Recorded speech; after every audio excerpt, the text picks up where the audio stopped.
അങ്ങനെ കുറെ നാൾ കൂടിയിട്ട് ഇന്നത്തെ നോമ്പൊക്കെ തുറന്നതിന് ശേഷം ലുലു മാളിലോട്ടൊന്ന് പോയി. പതിവ് പോലെ തന്നെ എന്തെങ്കിലും അല്ലറ ചില്ലറ ഓഫർ ഉണ്ടെന്നൊക്കെ പറഞ്ഞിട്ട് അവിടെ ചെന്നിട്ട് വേണ്ടതും വേണ്ടാത്തതുമായിട്ടുള്ള എന്തെങ്കിലുമൊക്കെ പെറുക്കി ട്രോളിയിൽ കൂട്ടിയിട്ട് അവസാനം ബില്ലിംഗ് സെക്ഷനിൽ എത്തുമ്പോൾ ഒരു ഒന്നൊന്നര ഫിൽറ്ററിംഗ് ഉണ്ട്. എന്തൊക്കെ ഫിൽറ്റർ ചെയ്താലും മിനിമം 3000 തൊട്ട് 5000 പൈസ പൊട്ടിച്ചിട്ടുണ്ടാവും. എന്നിട്ട് അത് ആകെ കൂടെ ഒരു കുഞ്ഞ് സഞ്ജീവായിരിക്കും. ഇനിയിപ്പോ ഞാൻ മാത്രമാണോ ഇങ്ങനെ?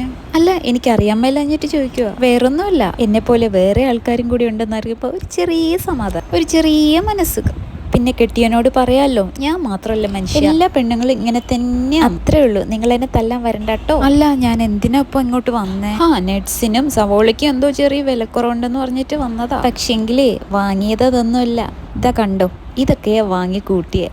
ഇതൊക്കെ എന്തിനാ ഇതിനാന്നൊന്നും എന്നോട് ചോദിക്കല്ലേ, എനിക്കറിയില്ല സത്യമായിട്ടും. ഒരാവശ്യത്തിന്റെ പുറത്ത് കണ്ടപ്പോൾ അറിയാതെ അങ്ങ് മേടിച്ചു പോയി. പിന്നെ ഒരു സാധനം ഉണ്ട് കേട്ടോ, കുനാഫയുടെ വെർമിസിൽ. കുറെ നാളുകൊണ്ട് വിചാരിക്കുക കുനാഫ ഉണ്ടാക്കണം ഇന്ന് ഞാൻ കുനാഫ ഉണ്ടാക്കി പൊളിക്കും കേട്ടോ. പിന്നെ കുറെ നാളായിട്ട് വിചാരിക്കണു ഈ കൊമ്പൂച്ച എന്താപ്പോ കൊമ്പൂച്ച എന്നല്ലേ, ഇതാ ഇതന്നെ ലിച്ചി റോസിന്റെ ഫ്ലേവറുള്ള കൊമ്പൂച്ച.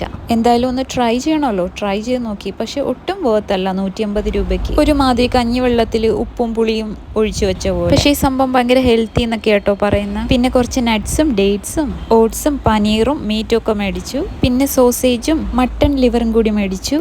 എന്താല്ലേ, നമ്മുടെ തൊട്ടപ്പുറത്തൊക്കെ കടയുണ്ടെങ്കിലും ഓഫർ കീഫർ എന്നൊക്കെ കേട്ടിട്ട് നമ്മളെ പോലത്തെ കുറച്ച് പെണ്ണുങ്ങളും കുറച്ചധികമാണ് ഇങ്ങനെ കുറ്റിയും പറിച്ചുകൊണ്ട് ഉള്ള പൈസ മൊത്തം മൾട്ടിനാഷണൽ ബ്രാൻഡ്സിന് കൊണ്ടു കൊടുത്തിട്ട് അവരുടെ കീശ വീർപ്പിക്കും. എന്താ അല്ലേ?